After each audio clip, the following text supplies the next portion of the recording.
Broadcast is live. Awesome. Hello.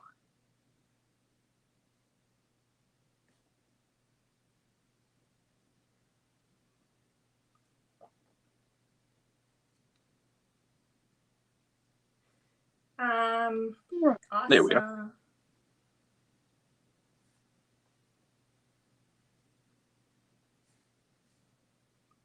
Hello. There we are. Yes, ma'am. So, just gonna send a note to the other live stream. Just 1 second.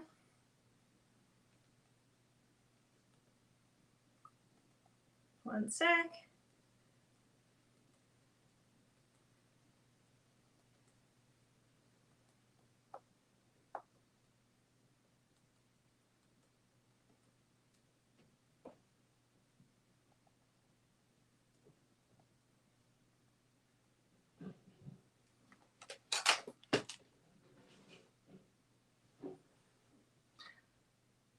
Hello. So I think Hello. we're just waiting for the folks to move on over from the other one here.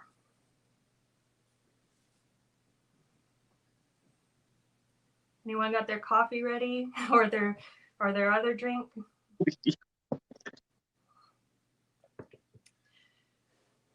Awesome. Yeah, maybe we can just give them another minute. It looks like some people are showing up. We've got our super excited about this live stream with the one and only Titan Preparedness channel. Yes, ma'am. So happy that you're here. So, Gary, hello, how's it going? Southern Ontario, my dog eats jeans. Welcome. So I'm just going to say hello. I'm from the Van City Prepper channel. Thank you so much for joining us. Super excited to have wonderful page here, the Titan Preparedness channel, Brian. So thank you for coming by. And I first came across the Titan Preparedness channel when I was looking at some of the gear reviews. If you want to see a channel that tries stuff out and actually puts the items to the test, like that is a channel for you. So definitely check it out. Yeah, Brian, welcome. And could you tell us maybe a little bit about your channel? Sure. So first off, thank you for having me. This was a very quick setup. I think I was on your live stream 2 days ago, and within that 2 days, we've been emailing back and forth and quickly set this up. So yes, this is fantastic. So the channel, we are common sense preppers is the best way to put it. We don't promote fear porn. We don't, the sky's falling. We don't do none of that. You said gear reviews. We do adequate gear reviews, both pros and cons. And so when companies reach out and say, hey, we'd love for you to test our hammocks or test our gear, I put a note and say, hey, there's going to be the good things and the bad things. And so if you got a bad product, hey, understand, I'm going to let people know. And then so the channel came about almost 2 years ago.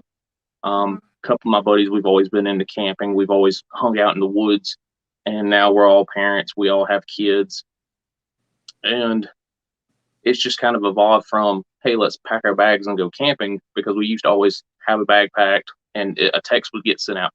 Hey, I'm going to be here at this campsite tonight, starting at 6 p.m. And then everyone would just kind of show up there. So the bags were always packed. Everyone was always ready to go. And it kind of evolved more into, okay, well, we've got our camping bags, but what if it's power outage? What if it's, a hurricane hits or tornado or something like that? And so we kind of developed this channel based on family preparedness, common sense prepping, and just kind of what you would need, not so much to survive the end of the world apocalypse, but like your situation right now, a flood. Last year we had a tornado come through, knock the power out for 10 days. We've had, just different situations where now that we're parents, it's like, okay, we got not just ourselves. I can go live in the woods for a week and, no problem. But we got little toddlers that we got to take care of now. So that's kind of where the channel came from. Yeah, that's like absolutely. So when I was looking at your channel, I noticed this thing that you've talked about, which I really think everyone should do, and anyone who is watching right now, is the Titan 10-mile challenge. Can you tell us a little bit what that is? Because that is so cool. So the Titan 10-mile challenge is our give back to the community. It's a challenge that we would like for everyone who has a bug out bag or builds bug out bags, especially content creators, YouTube people, to try and at least test out.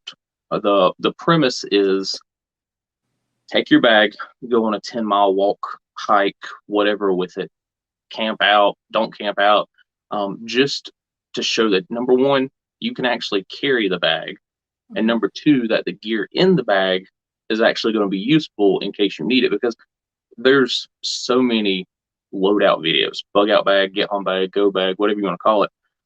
There's so many videos right here on YouTube, and it's people putting 80, 90, 100 pounds into a pack, and this pack's going to save my life. Well, how can it save your life if you can't even carry it to the mailbox? It's the weight of a toddler, a child, and you plan on hiking 20 miles a day with that thing. And so get your bag out of the closet, go ruck with it. And then once you get done, you're going to learn so much, and it can be a community give back. Like for us, we'll do that trip, we'll do a 10-mile walk, and we'll set up camp. And then the next video will be pros and cons. What worked, what didn't work. And we've learned so many lessons, blisters, chafing, bag weight, biggest issue that we've faced, how the bag carries. You could have the nicest gear and the nicest supplies, but if your bag destroys your shoulders 2 minutes into the trip, you're not getting very far with it. The right pair of boots, the right pair of socks, just things that you don't learn watching other people. You have to get out and you have to test that stuff. Shelter systems were a big one. We went out one night and it was freezing cold, and we did the generic YouTube shelter, Mylar blankets and Mylar sleeping bags, and we froze. We had some animals come up on us, so we dipped out. But it's like, we might have survived. We might have been alive by the end of it, but it would have been miserable. And had we had to do another, 10 miles the next day, it wouldn't be. You couldn't do it. Yeah, but that's amazing. It is our, our calling. We challenge other channels. Some channels have taken us up on it. Some haven't. Some, hey, I'm too big of a channel. I don't want to go walk with my bag. And a lot of people, have these bags, and what if it happens? What if you have to use a bag that you've never used before? So get out and actually test your gear. Yeah, I love that. That's great. And mentioned this in the last live stream, but I totally love your video where you review the hammock. It's got the really small opening, and you can put the hammock up all you want, but until you actually try to climb in and out of that thing, you're really not going to know. So those videos are super appreciated. And it looks like there are a few people who are here. Maybe we could just quickly say hi to Gary. My dog eats jeans. Thank you for coming by from Southern Ontario. Grumpy Artist. Yeah, how are things? Not too bad east of Chilliwack, eh? Because, so for anyone who's not aware, our channel, we're located in the southwest of British Columbia, Canada, that's currently undergoing catastrophic flooding. So we are in our own mini shtf. So it's been really great to interact with the community and get information about what's going on and share things like that. So it's always good to hear from anyone in the area, Chilliwack, Abbotsford, Fraser Valley generally, or anyone in the Lower Mainland, because there have been supply shortages and stuff like that.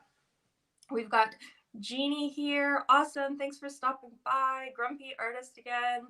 And Creative Redundancy. Awesome. So another great page is Creative Redundancy. And if you haven't seen that one yet, please check it out. And Noodles. Awesome. Thank you for coming by from Maple Ridge. And if you are somebody who's already involved with our channel and you haven't checked out the Titan Preparedness channel, please do, because there are such great reviews and perspectives on there that I love it. So Brian, you're in South Carolina, correct? Yes, ma'am. And That is correct. can you tell us what some of the hazards and animals are that are in your area for us Canadians that might not be familiar? So, environmental wise, we have hurricanes. Hurricanes hit the coast, come up from Florida. Tornadoes. We had a big tornado last year. Not so much earthquakes. We might get like a 2.2, 2.3, and it's just, another clip on the news. No damage thus far from those. Animal wise, snakes, spiders, coyotes, bears. Usually established campsites they stay away from. That's as long as like the coyotes, they know that people come in here, they build fires, so they'll normally stay away. But the bears like to come in and eat whatever food you left over. So if the person before you left some food out, you got to make sure it's cleaned up before you get there and get all comfortable. And some bear tries to make a taco out of you. So yeah, that's pretty much it. Hogs are a big one. Problem with those is you don't know they're there until they're there, and then when they're on top of you, you're looking at a pack of 20 hogs running through your campsite. There ain't really much you can do. Mm-hmm. Hope you're up high enough and just pray. That's about it. Yeah, that's pretty intense. And so I realized that we had something in common, which is I used to be a former backcountry paramedic as one of my jobs, and you used to be an EMT. Am I right? That is correct. So was there anything in your times of being an EMT that have helped you in your preparedness? Mm-hmm. The whole medical aspect, it gets often overlooked. Same thing with testing your bug out bag, your gear. A lot of people watch YouTube videos and okay, I'm a medical expert now. Yeah. And they go and they buy some little med kit from Walmart or wherever, and then they think that they have the knowledge to use that properly. It just being on the lines, I suppose you could say, when and where to use something, and just knowing how to control kind of the emotional side. Yes. Because I've ran up on wrecks, and you got some guy who watched a YouTube video and he's like, oh, I know what I'm doing. And you're like, calm down, back up, let us handle it. Not saying we're the experts, but being able to control your emotions on a scene, same thing, that'll help you out in your family emergencies. And medical gets overlooked. It's cool to have beans and bullets and all this other stuff, but them Band-Aids also help. Mm-hmm. Yep, I hear that for sure. I often am the one who comments on sometimes on other pages about when there'd be a great book that you should have, like emergency medicine and all that stuff. But I'm always one commenting on running through scenarios, like practice your scenarios, because no matter if it was a first aid course or something learned online, even some people say, well, I'm by myself. Well, that's a perfect time to build a pillow person, or actually plan with your friends to have a evening where you go through a scenario, and then this gets into your muscle memory. Practice those skills no matter what level, because if the fire crews are doing it, the paramedics are doing it, the person who has less experience should also definitely be doing it. And I tell everyone, so I teach it at work as well. I teach about a class of 10, just basic first responder stuff. And I tell them, go to your local fire departments, go to your local EMS stations, because they're hurting for people, and you're hurting for experience. And you might not get, let's say you work in an office, you're not going to get the experience you want working in an office, but you go volunteer at the local fire department, you're going to be running calls left and right. And it's your time. If you want to work tonight, you can. If you don't want to, but it also gives you that experience for free, essentially. Mm-hmm. Yeah, no, that's totally true. And just the practice and the calmness of approaching any scenario, I think, can be definitely applied to anything in prepping. I also noticed, so we've got Creative Redundancies stop by, and yeah, great page. Check that out. Average Joe, I think you are in you're nearby, aren't you? Aren't you in Chilliwack? Are you okay? James, 333 kilometers up the Fraser River in Lillooet. You are here. The Fraser's way down, not much runoff in the lower mainland. That's good. And yeah, I just wanted to say hi to you guys. So thanks for popping in. And is anybody drinking anything interesting? I bet you Lewis has some turmeric tea or something fantastic to share with us. I've got coffee as usual. And what do you got there, Brian? I have an energy drink. It is far too warm for coffee right now, but I'm working night shift tonight, so about 3:30, 4 o'clock in the morning, I'll be drinking that coffee. Yeah, exactly. There you go. And it looks like Try Prepping is here. Okay, so you guys, Try Prepping is an amazing new channel, and down in the United States as well. If you haven't checked out Try Prepping, you've got to go there. I was absolutely hooked when I saw the video about dehydrating eggs. And hey, Brian, do you guys dehydrate any of your chickens' eggs, or do you just eat them? We don't, but it might be a thing we start doing. Getting 10 eggs a day, 12 eggs a day. We got to find a place to put them. All of our neighbors have chickens, so you can't really give them to them. So we might look into Try Prepping and get some advice from her. Yes, that is the place to go. I was so amazed at the fact that Try Prepping started the dehydration journey with eggs. I mean, that's jumping right in. And I noticed that the dehydrator that was used didn't have the impermeable trays. She actually made her own trays. So I was hooked then. And we've got Creative Redundancy saying, of course you've got, yeah, of course you do. Hey, CR, I watched your live stream dance party the other night. That was some high energy stuff. I love it. And Try Prepping's drinking some tea. Well, I'm so glad that you guys are here. Oh yeah, so Christopher is saying listening to the radio repeater with morning coffee. That sounds like a prepper thing. To do.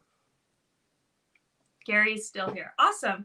Well, yeah, so it is really great to be talking to you live here, Titan Preparedness channel. And anyone who just came in, if you haven't followed this Brian's page, definitely check it out. There's so many good resources there for equipment as well. I was looking in your comment or your description box with all that stuff that you really love laid out there. So it's really good. Yeah. So we're looking all right here. So yeah, we're in southern BC where the floods are. We do have a river on our property that is it is potentially going to flood. So we've got a little tiny situation going on here. But this is why we prep. Some people say that on our videos. We've got our aerial footage videos that we're sharing what we're seeing with you guys, and some people have said this is why we prep, and I gotta say it's exactly right. Yep. Yeah. Is there anything that you've learned thus far, gear you would rather you wish you had, or maybe made a better plan or have a better plan? I know you were talking about the pond flooding or the creek flooding. Is there anything? Are you going to do a lessons learned after this? You know what? That's a good point, because there's some definitely pros, such as we didn't need to go to the grocery store because we have lots of food of different types, and we did go for observation purposes, so we could see what's happening. We did grab a little bit, tiny little amount there, but one thing was we have some items that we needed to pick up. We have some generator related items in Chilliwack. We have some gas cans that we had meant to get when we were in the States, but it was an issue of, oh, well, we'll do it later. We'll do it next time. Well, we cannot physically go pick up our generator related items because we can't get to that town anymore. So just sort of, if there's something you need, no different than shortages, just try to grab it if you can get it and if you can afford it. Just get it when you can, because you never know what's going to happen. So that is the way it is. Now, did y'all have any warning? Was this just, hey, you woke up and the flood was here, or was it like a couple days they kind of knew that something might happen and gave y'all a couple days ahead advance notice? Yeah, so we had a few what they're calling kind of nesting catastrophes. So we had these atmospheric river come, so tons and tons of rain over a short period of time. And we all knew, we're on the West Coast. We know, oh, there's going to be lots of rain. That's no surprises for us. But did we think that our entire like our highway system connecting us to the rest of the country was going to get severed by floods, debris flows, rising rivers, and things like that? No, we didn't think that we were going to have that happen. We knew that there was potential. There's a couple of things. There's the low-lying flatlands that are flooding with, what looks like a lake. And then there were these massive rivers overflowing and taking out roads and stuff like that. So we were warned that the weather was coming. But I don't think people realize the scale, because this is a massive situation. And where we are, we do have you were right when you said a pond and or river. We actually have both on our property. We have a pond and we have a river. And about 2 days ago, the pond was looking like it was going to overflow and put a lot of water into the rest of the property. And then the river, we're not on a flood plain per se, but the river is, we actually had the fire department find us yesterday and say that we may have to self-evacuate, whatever that means, because we're remote. So we're not in an area where people are going to come and evacuate us. We have to self-evacuate. So we have had some warning for sure, but probably people weren't prepared for the scope of it in a way, I would say. People weren't expecting it to be as bad as it is. Yeah. And we've got a question here from James. James has a question for Titan Preparedness. Yeah, so it's do I know of any local militia plans? We hear a lot about American Patriots. And in the comments, so I know of some. I've met with a few, not my type of people. Everyone with a gun thinks they're part of the militia. I have buddies and we have plans, but we're not part of the Rambo style that they think they are. But there are some people that go and on weekends they'll go hang out, shoot guns, blow things up, and they have their plan. Let them do that, and I try to shy away from that. Mm-hmm. Yeah, I hear that. So, creative redundancy. What are the temperatures like at night? 8-9 degrees Celsius. Nowhere near. It's pretty warm. That's why it's all coming down as rain at this elevation. Creative redundancy. What region are you approximately? I am not sure. Just generally speaking. Let's see what Try Prepping has to say. Yeah, flooded. Yeah, so the flooded road. We had our highway going again, and then it just got closed down again. And that is the artery that leads the main city to the rest of Canada by road. So, yeah, that's been. Now my question. So let's say your waters did rise and you could get out of your driveway. can you go past that? Like, can you head to town, or is Good the road question. still flooded? We are in a one road in and out, which is another thing we've had to think about, which is why I really enjoy Canadian preppers talk about the importance of bicycles. I don't think I'd be riding a bicycle on that road. We do have an adventure, like a KTM adventure, off-road motorbike that could work. But if the other day I drove that road and it had a river going over it. It was straight out of a TV show. I drove through it and it was it was intense. So if that road went out, we would be stuck in here.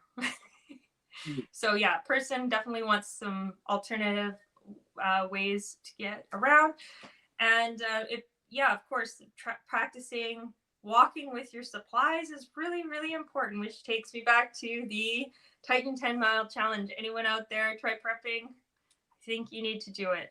Grab those preps and go for 10 miles, make a movie about it and post it. Yep. Yeah. So we've got creative redundancy, been on the roads that connect Vancouver to the rest of, those roads are main arteries, that's for sure. And there's been a lot of really great discussion about the geography, what's going on some of our aerial videos. And so if anyone wants to get in on that, go check those out. Yeah, I noticed your flooding videos have taken off.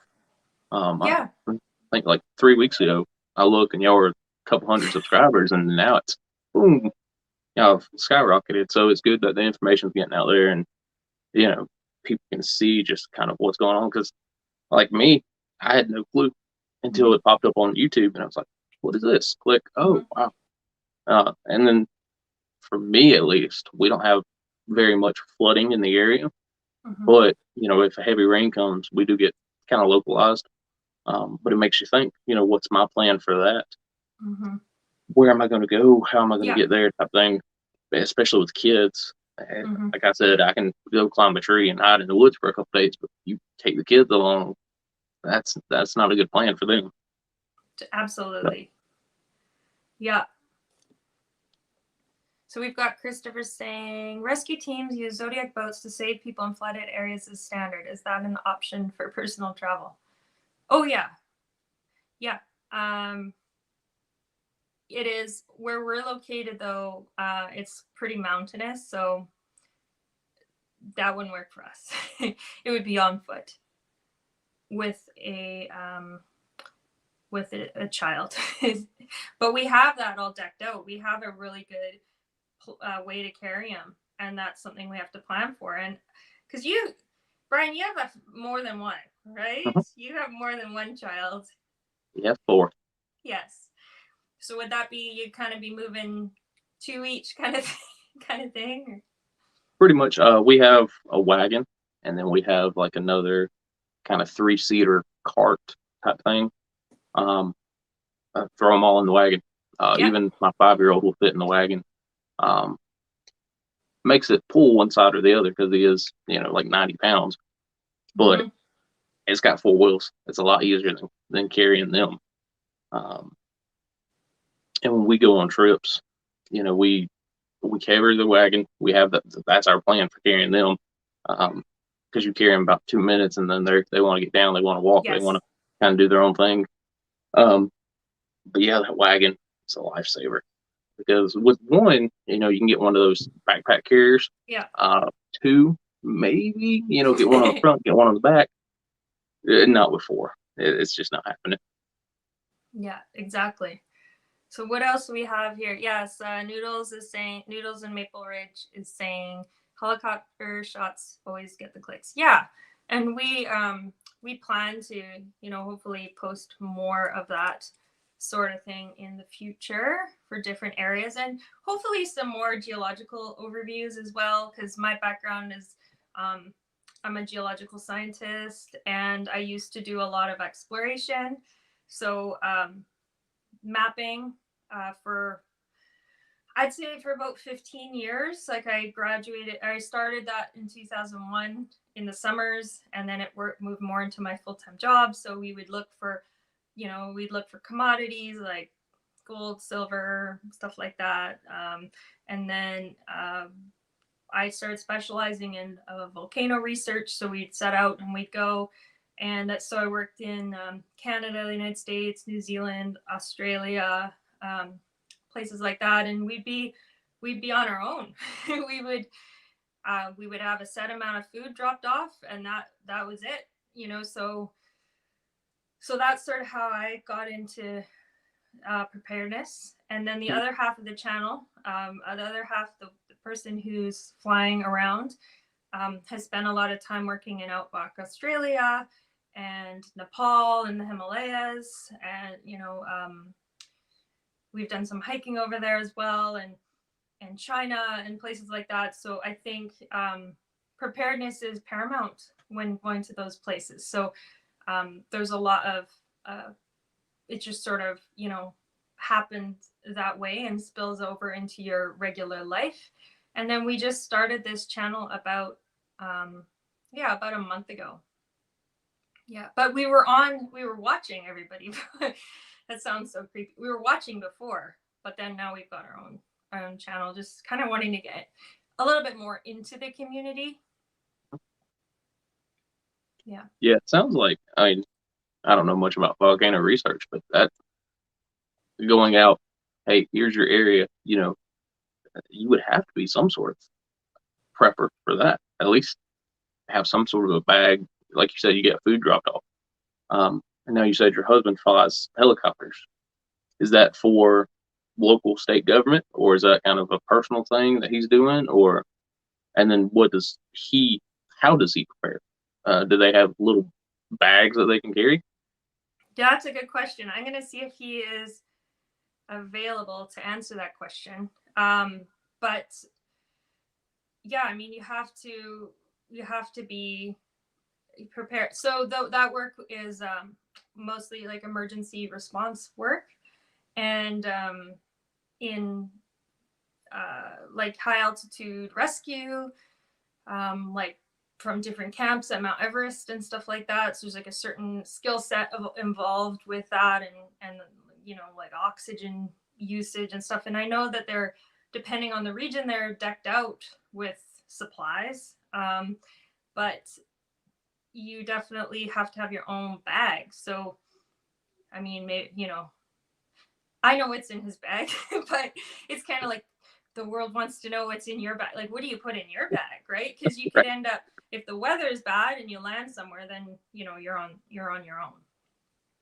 We've got James saying, prepping in Vancouver. An insurance expert showed me a map once of what it looks like after an earthquake. Yeah. So one thing I really want to know, and unfortunately I don't think we have all day, but if we did, I would want to know all the details about the types of things that you actually worry about as a prepper. And I love, Brian, I love how you're not stuck on like the fear aspect. It's just like this calm preparedness, and sort of what really is, and this whole shtf getting thrown around all the time. And I know in our region, I think an underestimated risk is the earthquake. And that is why I want to use my background to do just a little general overview, and then perhaps link it to a practical bag. Because, we all know some of the bags that you can order online, which are things like things that are, you get like a little brick of emergency food and a couple water bottles and an old junky first aid kit, and the band-aids don't even stick, and the actual stuff you need isn't even in there. So I do think that generally, in school people do earthquake drills in this area, but I think it should be taken a little more seriously, not in a fear-mongering way. So. Right. So biggest thing we prep for is kind of, I'd say, financial, especially in the last year or so. Inflation's going up, prices have gone up. Hi. And so, hi there. So we had a question. You fly helicopters. what do you carry in your bag? Do you have a Yeah, bag? I do. Like my day bag. Yeah, sure. Yeah, I'll let you go on. No, it's fine. What do I carry? I have enough supplies for, I don't know, at least 24-hour, 36-hour period. So that can range from, anywhere up to a sleeping bag, additional clothing items. I take like a bivy bag. I'll take like a survival kit. So it could have hand warmer sets in there, flares, electric strobe, like an electronic strobe, just as a signaling device, long life matches, additional food stocks I'll have with me, somewhere boiling water, 24-hour, at least 24 hours worth of food, like the dry bag, freeze dried food. Usual stuff like some paracord, knife. What else would I have? That's probably about it, really. Like just a an all round overnight if you had to put a helicopter down somewhere due to weather or whatever other mechanical circumstance, just so that you'd be okay in the aircraft. Yeah, so basically a little miniature bug out bag type thing, 24 Yeah, hours. kind of. Basically, yeah. And it's got first aid kit in there, like a reasonable first aid kit, flashlights, batteries, those kind of things. Extra power pack for charger for an iPad or a phone, GPS unit. So it's essentially a bug out kit. Sounds like you're set. Yeah, pretty good. Yeah. Yeah. Well, thank you. Hey, you're welcome. Yeah, we were talking about how there's the Titan 10-mile challenge where you grab your stuff and you set out and you video it, and definitely invited Try Prepping to do that. Hey, maybe even create a redundancy too, or anyone listening right now. Make sure you can carry that supplies. Yeah. Yeah, so try prepping, make your own bags, nice, saving money. So Brian, do you come across many ready-made bags that are up to your standard? Up to the standard, not so much. There was one, I think it's called like the 72 hour or something, but it's like $400, which I mean, for a bag, if you're going to build a bag and put a good sleeping bag and put a good gear in it, it's going to cost you. But most of the ones you find at like Walmart, the Wise Food Company have one.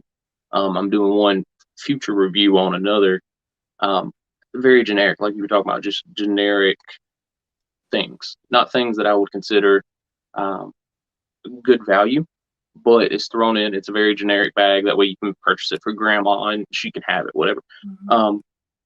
The 72 hour is probably the best one, but again, price wise, it's very hard to justify that when I can go to Walmart and say, oh, I'll spend $50 on a bag. But the quality of gear you're getting from the more expensive kit, that's probably been the only one. Most of the ones you find just aren't. I wouldn't want to spend 24 hours, let alone, a 3-day actual emergency out of these bags. Yeah. Yeah, which takes us to, some of the food that is around. Like these, the other day I did a 24-hour kit review. So I just ate food in that 24-hour kit for the day. And it was really neat because it comes with water, right? So all you need is a kit. And, even the water to make the food is in this bag. But the thing I was most concerned, just looking at it right off the bat, was the amount of water. It was like it's going to keep you alive, but it's not a great amount of water. And it was about 1,000 calories worth of food, which is fine, as just if you're sitting around waiting for something. But if you're going to do any heavy lifting, then it's not going to be enough. But I was, I thought it was all right for sure. And I see the rule of 3. I don't know if y'all have that. It's a big component in the prepping world. So like 3 hours without proper shelter, 3 days without water, and 3 weeks without food. And a lot of people, oh, I'll carry, half a liter of water. That's fine. And if you're sitting down, like you were talking about, the water that the bag came with, if you're sitting down not doing anything, hey, that's good. But if it's like your situation now. We got to walk 10 miles, 20 miles because of a flood. Half a liter of water just ain't going to do it. You're going to burn out your system. You're going to be dehydrated. And you might be able to last a day or two, but it's not going to be 3 days without it, especially not actually moving with said bag. Same thing with food. A lot of people will toss, one Mountain House meal in their bag and say, I'm good for 4 or 5 days. It's like, ooh, you really, really want to get out and try that. Yeah. Yeah. And, it reminds me a little bit, there's a city prepping video, which says that, as soon as something happens, like whatever it is happens, one of the best first things you can do is eat a big meal, which is so counterintuitive. Because who wants to just say, oh, this massive situation's happening, I'm just going to sit down and dine now. But that, that nutrition has been had when supplies are still, or you may still have things set up pretty well and get that meal in and then go from there. Because it's, people often, they start moving and then they're not well fed and then they burn out.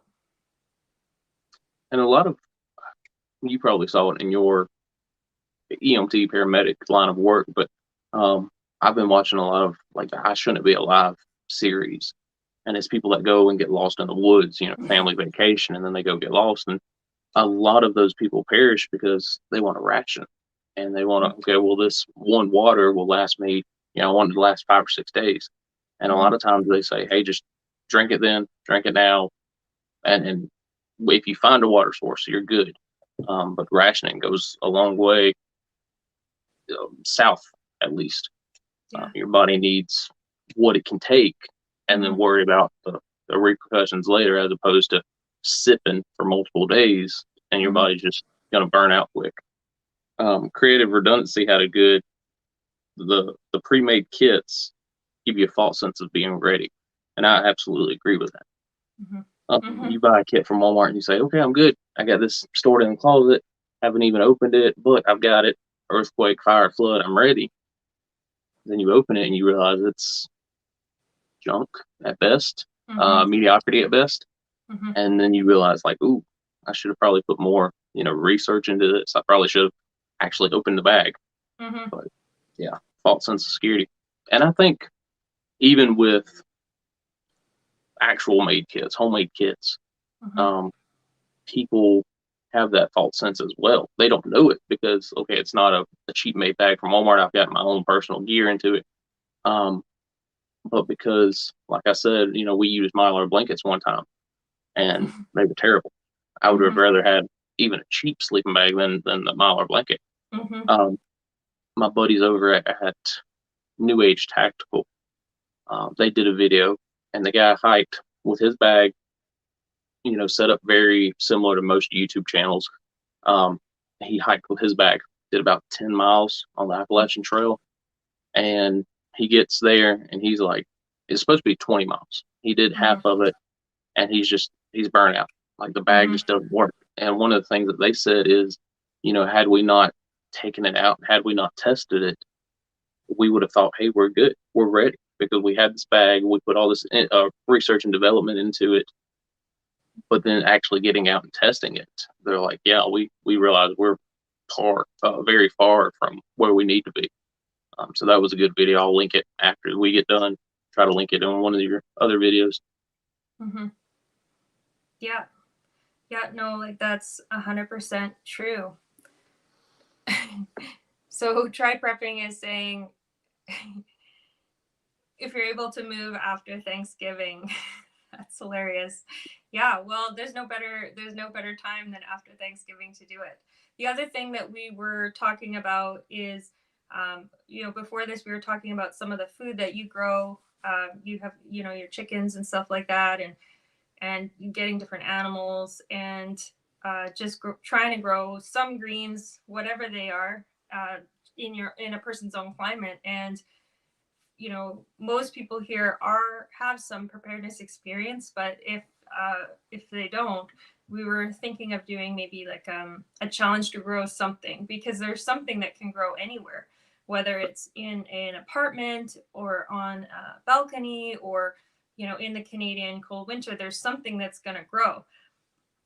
we've got some greens outside, some cilantro, or sorry, some spinach and some arugula, which I haven't been looking after very well, but it is, you know, it's doing just fine. And it's raining really hard and it's doing just fine. So that is something that we want to, you know, maybe encourage other people to do. And James is mentioning a knowledge of local plants to eat is vital. Death by exposure can easily be avoided. I recommend, the Alvia Aesthetics channel. Yeah, that's a great suggestion, James. Thank you for pointing that out, and I'm sure some of us will look for that. Yeah, James, James, can you drop the link to that channel? Last time I looked it up, I couldn't find it. But you're right. Local wild edibles are huge. And same thing with the bags. You know, a lot of people think, okay, if something happens, I'll just throw some seeds in the ground, it'll grow. Some people take years to figure out what works, what doesn't. Especially, you know, because of their local soil and the pH level and this, and that, and the other. And so, you know, the Just Grow Something challenge, it would at least get you on the right foot. It would at least, okay, well, this is what I need to grow this crop. It'd be an interesting challenge. Might be something I do in the spring. Yeah, that's great. So we have someone new here, Heroic Prepper. Hello, thank you for stopping by on our live stream coffee chat today. Awesome. So there's been some videos that you've done lately, Brian, that I thought were really interesting. It was your take on SHTF and the fear sometimes being discussed in the preparedness community. And I was wondering, would you possibly want to explain what I sort of call the mini SHTF versus the full one?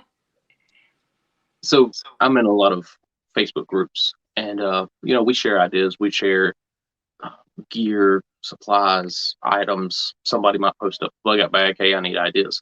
And something that keeps getting brought up is, well, in true SHTF, you know, it won't matter. And you ask these people, you're like, well, what does that mean?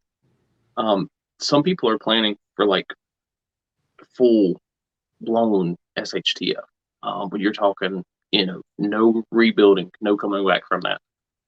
In the video that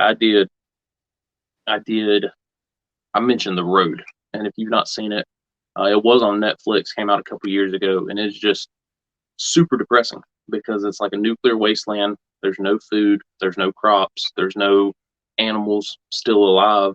It's the few couple of people, and they're all running around eating each other. So a very apocalyptic situation. The Mad Max, The Road, the Book of Eli, those are what some people are planning for. And so for that video, I mentioned, you know, don't take advice from that, the far off type movies.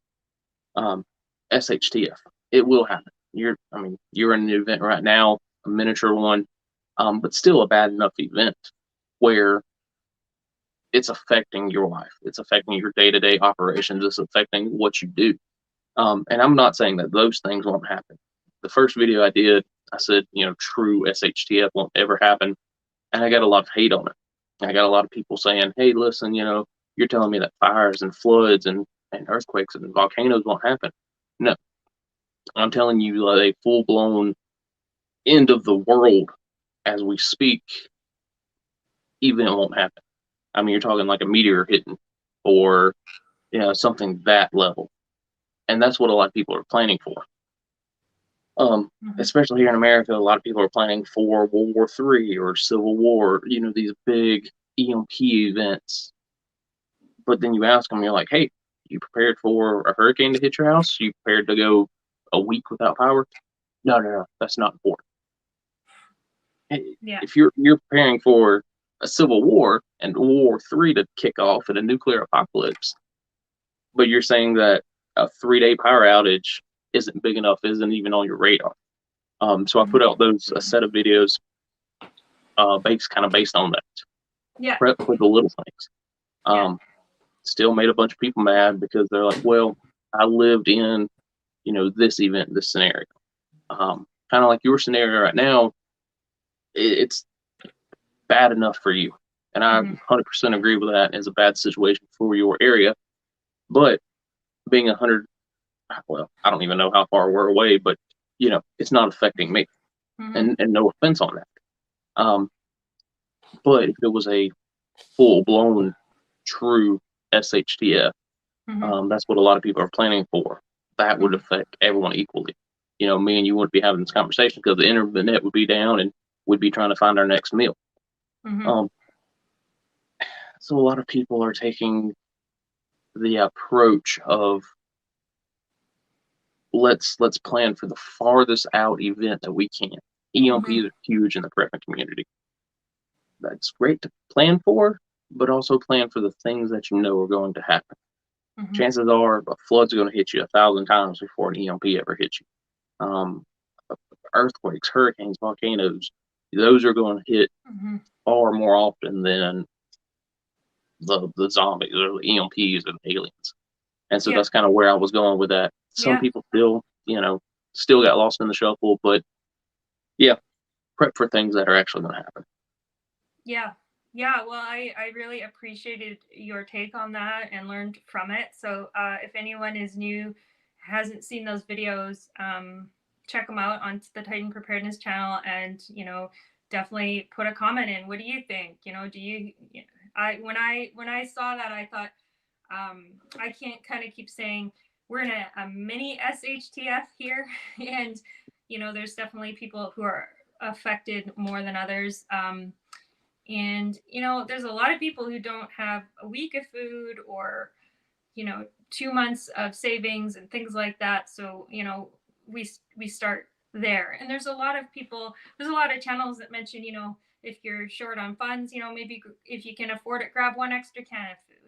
And this week, it doesn't mean you have to buy 3 years of freeze dried food all at once, but just little things to get by for those higher probability events, because I kind of live in probabilities, and the probabilities of natural disaster for me are higher than the other things, but those other things could happen, but it's a probability game. It looks like we've got Abitibi saying no more steady food in the grocery store, a ration on gas, delivery chain are very fragile, and many items are not being delivered. Yeah, so that is definitely a regional, by region I mean Canada, felt in lots of parts of Canada SHTF of some size. And I believe you have a page, Abitibi, so anyone who hasn't checked that out, definitely check it out. And we've got James here saying that there's the Western Gardener is a good thing to be checked out. And of course we have Try Prepping here, Creative Redundancy, other great channels, Heroic Prepper. I'm going to check out your channel. Try Prepping is a new channel, like about a month, am I right? Try Prepping. So let's support Try Prepping and getting to the 1,000 subscribers, which is not too far away. So let's see what some other people are saying here. We've got Noodles, Culture of Storytellers. Check out the Trigger event, Week Without Electricity, which is the Carrington event, which the sun can do. Okay, yeah, definitely check that out. The channel Mississippi Girl Life, I don't know if you guys have checked that channel out, but sometimes she'll just do like an off the grid cooking evening or something like that, and have candles going and just be trying out some of her preps. So we've got Creative Redundancy asking if the 30-liter gas rationing is in effect. Yes, in our region of British Columbia, 30 liters of gas ration is in effect, and it's just been extended. So we are experiencing gas rations. We are experiencing a lot of those, like Abitibi saying, shortages of food in the stores. That's why we do keep posting these walkthrough videos from different stores to get a sense of what we're seeing. We're going to do another one today, right in the center of the city, to see what it looks like, because reports we're hearing is that the city of Vancouver is actually doing all right. Yeah, exactly, Abitibi, the probability of the Lower Mainland being flooded is 100%. That's right, and it's happening now. We've got Abitibi confirming that December 14th is the extension date for rations. And yeah, heroic prepper. I think a lot of people would agree with you on that. Did you want to speak to that point, Brian?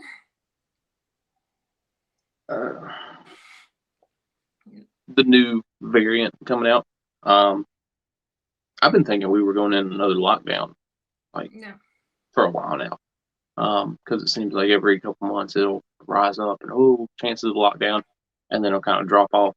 I don't know. I haven't done my research on this new variant, how it affects or how it's different, or if it's more contagious or more deadly.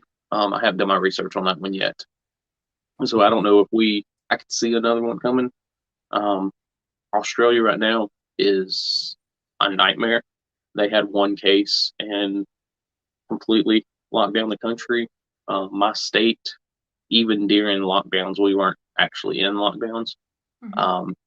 Like the stores were closed, or dining in was closed. Mm-hmm.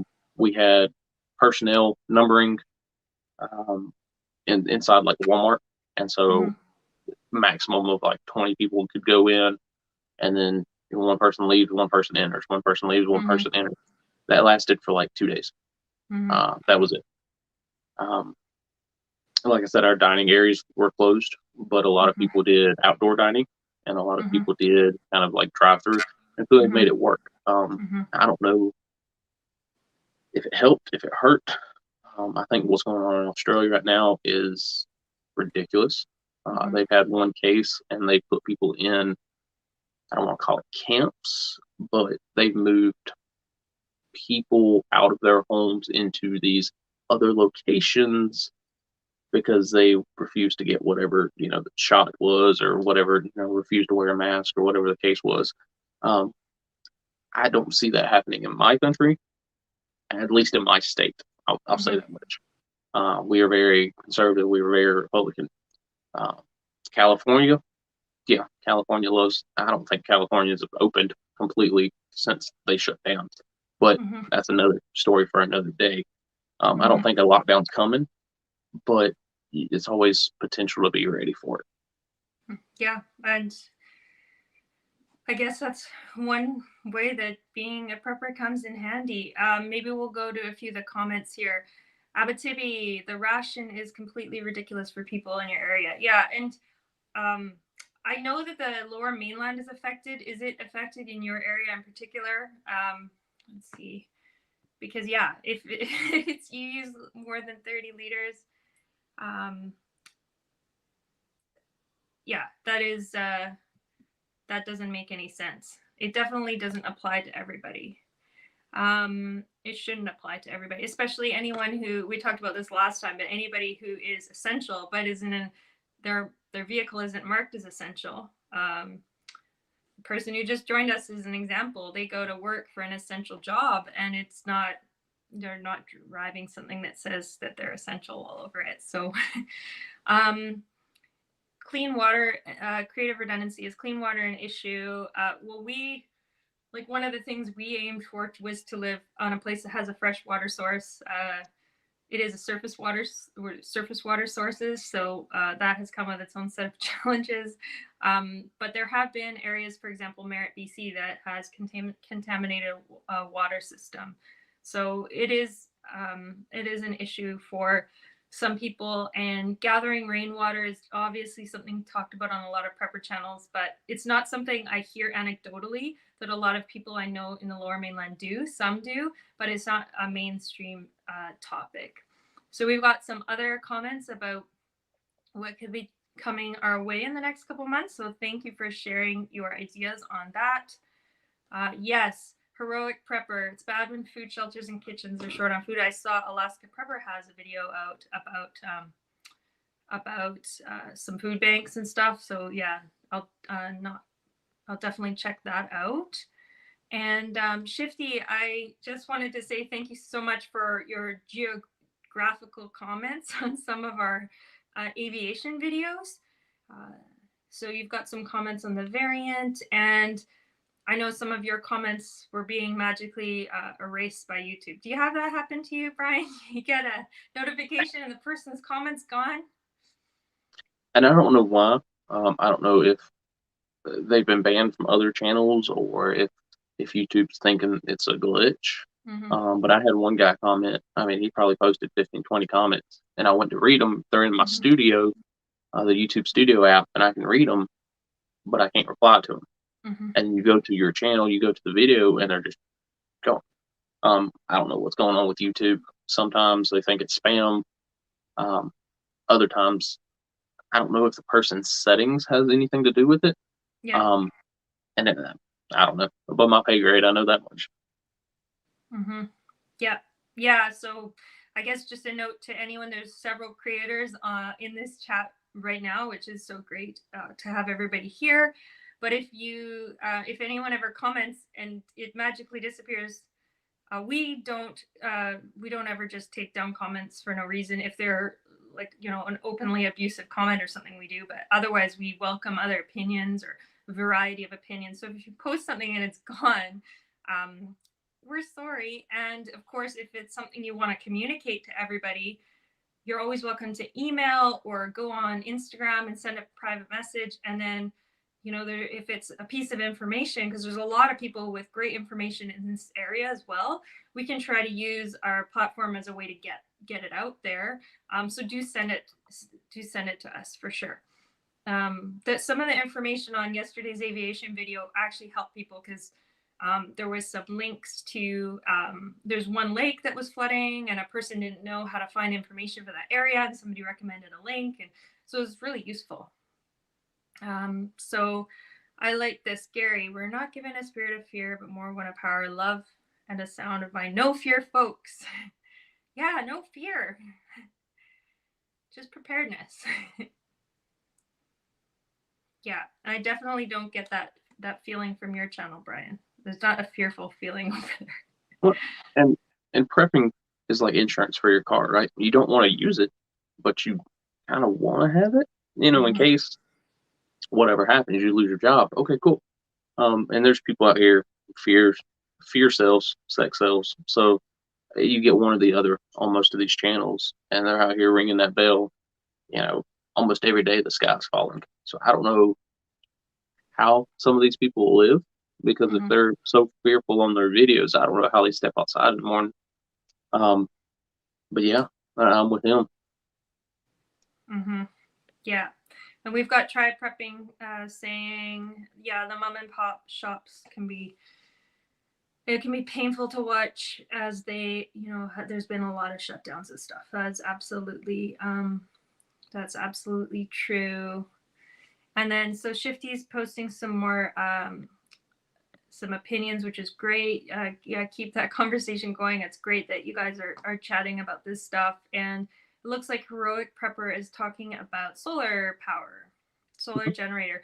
Now, Heroic Prepper, do you have a video about that, or is there a particular brand of solar power generator that you recommend? Or Brian, do you have a favorite? I've got one. I've got a Rock Pals. It's a little 300 watt. So it's enough for like a TV, run some cell phones, stuff like that. I'm looking into EcoFlow. I think they are one of the better. Them and Blue Yeti are probably one of the top in my book, at least from what I've seen. I've been asked to do a couple reviews on some of them. Cheap China, cheap generic Chinese kind of market. Then I go and watch the videos on them, and there's people who you can tell got paid for the review, and then there's people you can tell that are doing an honest review, and they're completely different. One guy says, "Oh, this cheap generic one is the best thing ever," and then the other guy that is actually testing it is like, stay away from it. Like I said, I got a little 300 watt. We have some gas generators. I'm looking into a larger one to run kind of a freezer, because I look at Venezuela, not Venezuela, Puerto Rico. They went a year without power in most parts. And I got a gas generator. How long is the gas going to last? Well, even with rationing and cyclic operations, maybe a couple weeks. And then so Puerto Rico, they went through that without a year, without refrigeration, without having a freezer. And so I'm thinking, okay, I need something to run my freezer. The 300 watt will run a TV, it will run, my cell phone, stuff like that, but it's not powerful enough to keep the freezer maintained. So that's probably my next big purchase, is either the Blue Yeti or the Eco whatever it's called. Just because of that situation. Is it unlikely that in mainland US we would experience a year without power? Probably. Could it happen? Yes. And if it happens, we're going to be ready. And by the way, it's nice to see that Chicken Mummy is here. Hey, Chicken Mummy.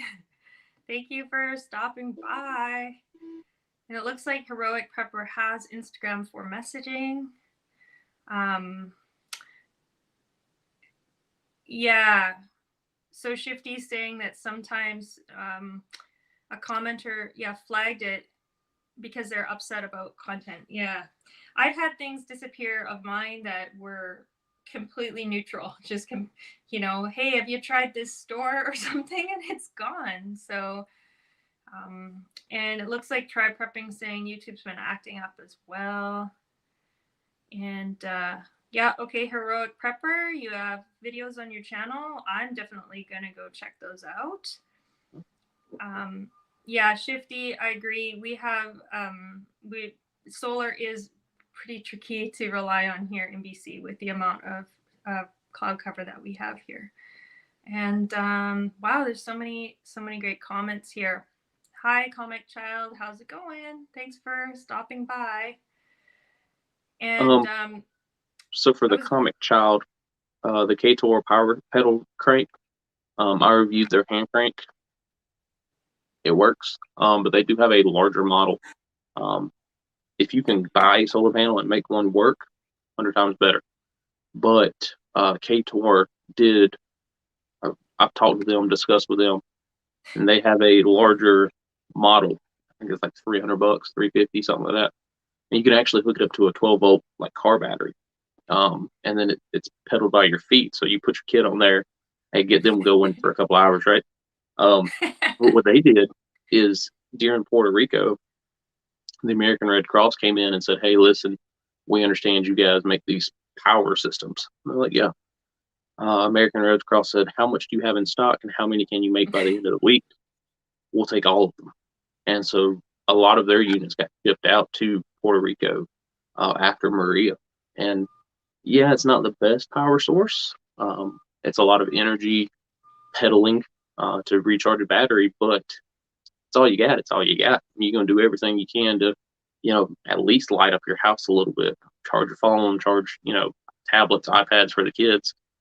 So with that is an option for you areas that don't get a lot of sunlight. Yeah, that's a good suggestion. Buddy heaters. I've got a buddy heater. Maybe we'll do a review on the buddy heater. We do have some really cool some jerry cans that we're going to review. We've got a couple of unboxings of dehydrated food if anyone's interested in that sort of thing. And it looks like Heroic Prepper, you're in New Jersey. I also really enjoy Moments with Us, the channel in New Jersey. I don't know if you guys have checked that out, but there's a lot of store walkthroughs and looking at stock and those kind of things if you're interested in that kind of thing. And thanks, Cosmic Child. We appreciate it. Oh, so we've got a question though. There we go. How about we go over to Brian for this one? Is propane the best then? Propane for, you talking a generator or are you talking like backup heat source? Post in the comments and we'll answer that one.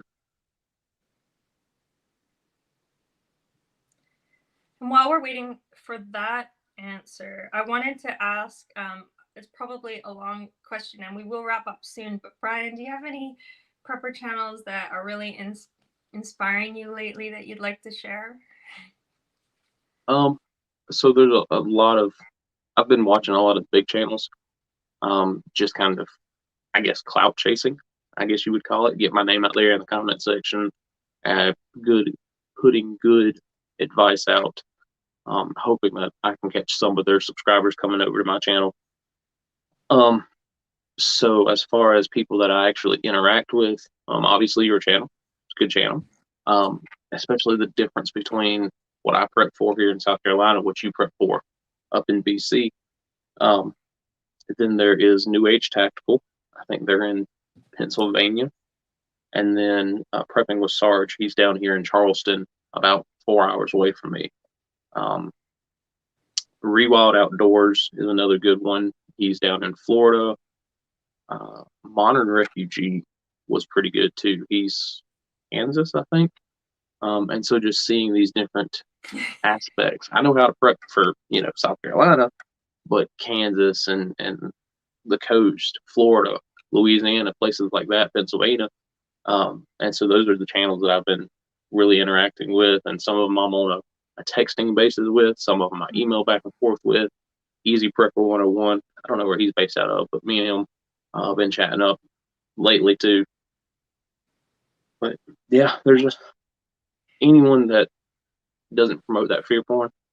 I think the Provident Prepper is probably the biggest that I follow. And you were talking about people doing, off-grid challenges. They did a bunch of them the last couple years. They did like a 30-day no power challenge, a 90-day no shopping challenge. They done a off-grid cooking for like a month during Thanksgiving or during Christmas time.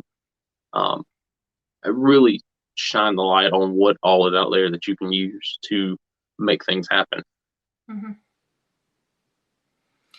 That's really great, and I've written some of those down to make sure I check them out. And it looks like a Cosmic Child has answered.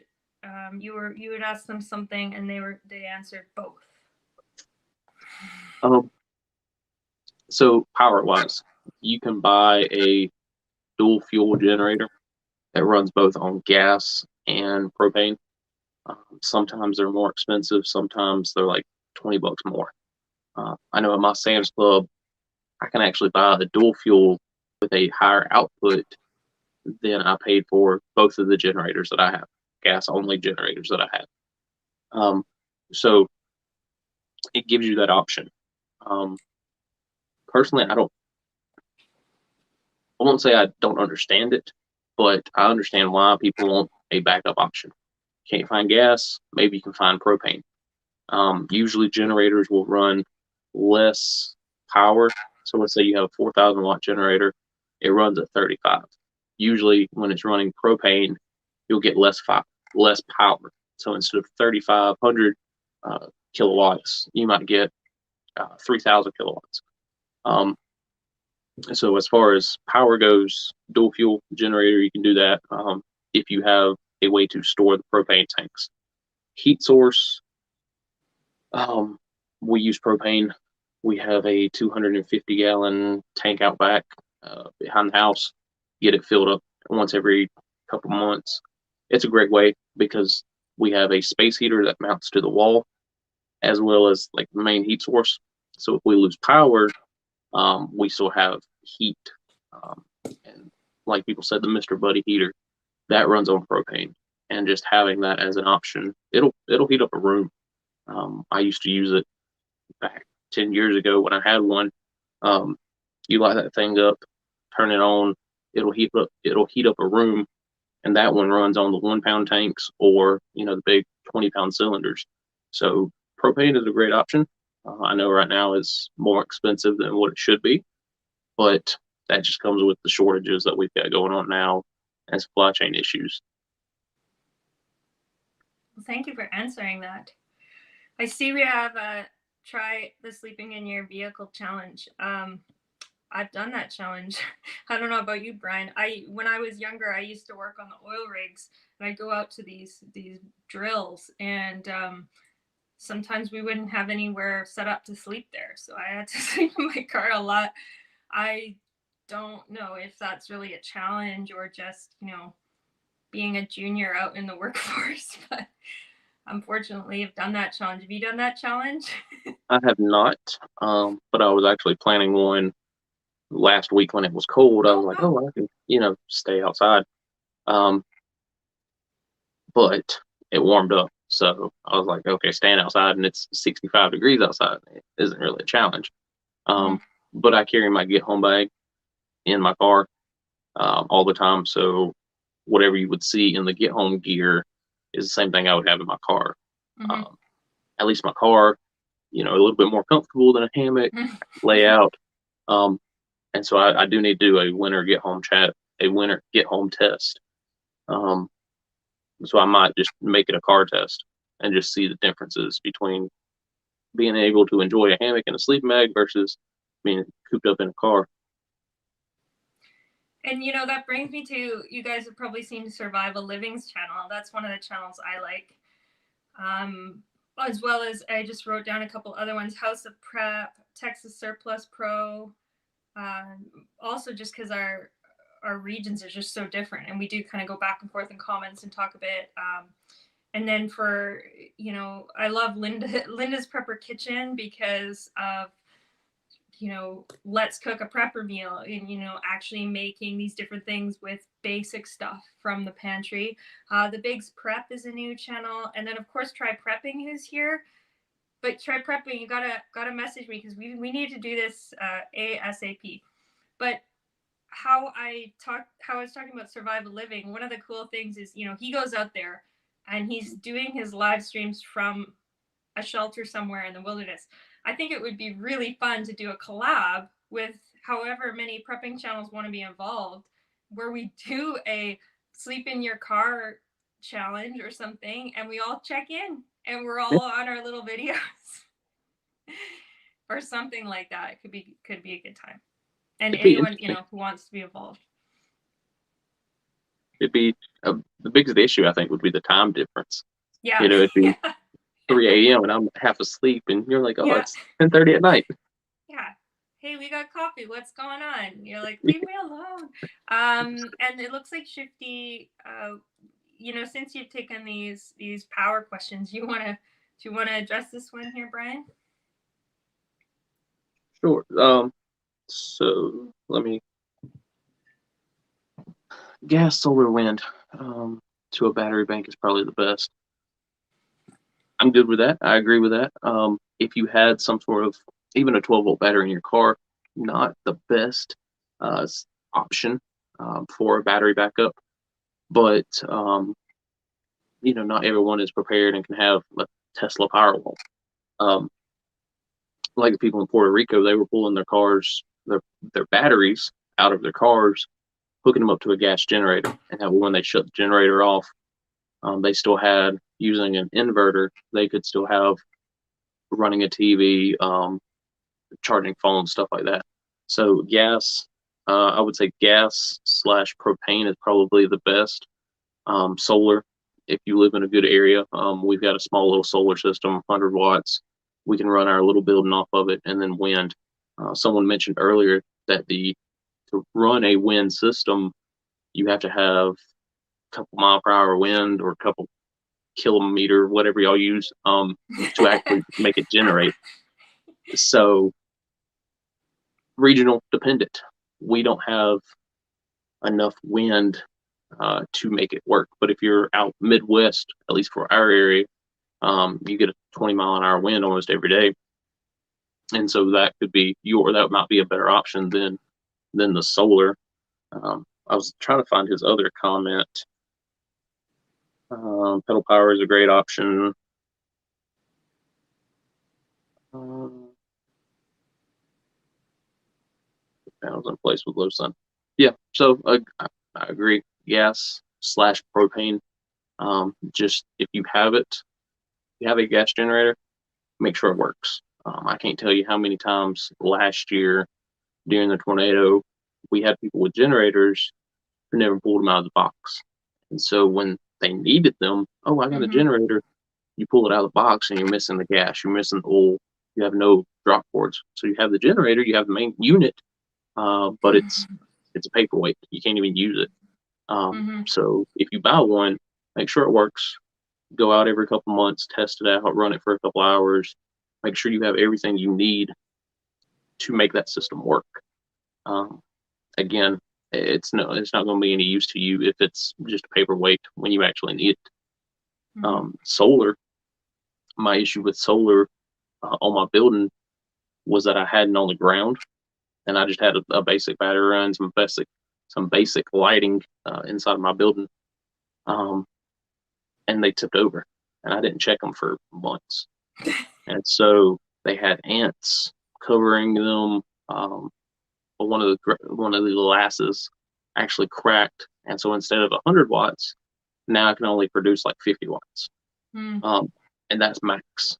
Even on a good day, it was only producing like 50% anyway. So now I'm 50% of the 50%.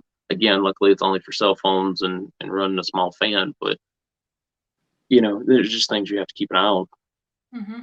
Yeah, those are good points.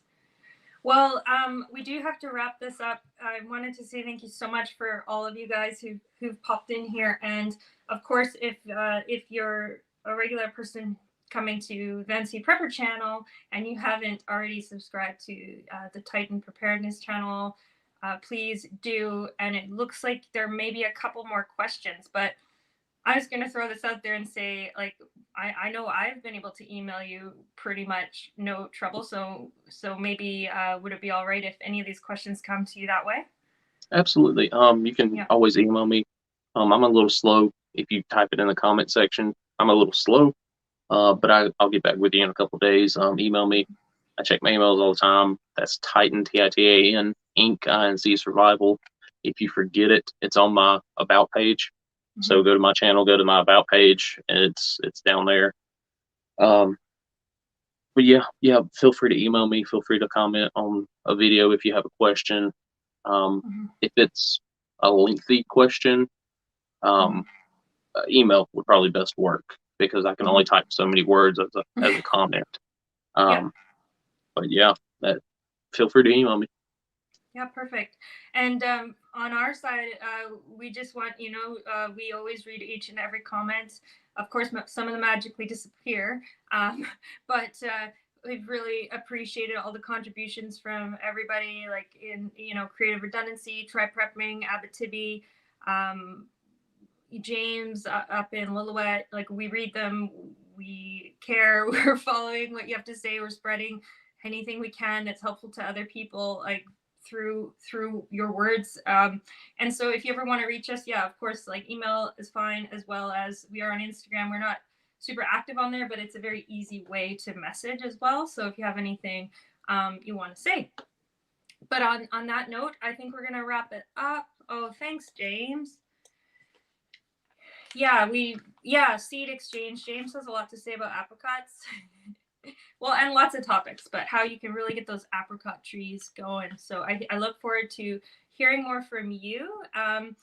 Brian and family, have a really great rest of your day. Thank you to all the prepping community that showed up to chat with us today. And is there anything you want to add there, Brian? No, thank you for having me, and thank you for all the people in the chat helping each other out. One person would ask a question, another person will give a response before me or Van City could get back to them, which is great. I absolutely don't mind it. Feel free to come over to my channel if you'd like. Maybe some videos interest you. Maybe some videos you might have different opinions on. I'll put it that way. And feel free. Like yours, we try to respond to all comments. It might take us a day or two. But we try to get back with you. Again, YouTube will delete some random comments here and there. But hey, if I don't get back to your comment, try to repost it or repost something different. But yeah, thank you for having me, and thank you for all the people in the chat. I've seen a couple of y'all come over to the channel and subscribe. And yeah, you're helping me grow. Hopefully I'm helping you grow a little bit and getting good information out there. Yeah, sounds good, you guys. And if anyone is wondering what a downtown Vancouver grocery store looks like these days, we are going to check out the stock supply later, just as an interest, just because it's kind of the middle. You know, there's a lot going on there, so we'll check that out. Okay, well, I'm sure to talk to you soon, Brian, and thanks everyone else. Have a great day, and we've got one more little comment here. Awesome. Okay, try prepping. You're next. Message me. We'll do this. Okay, bye guys. Yeah, have a good one. Yeah, you too. Bye. Thanks for joining us.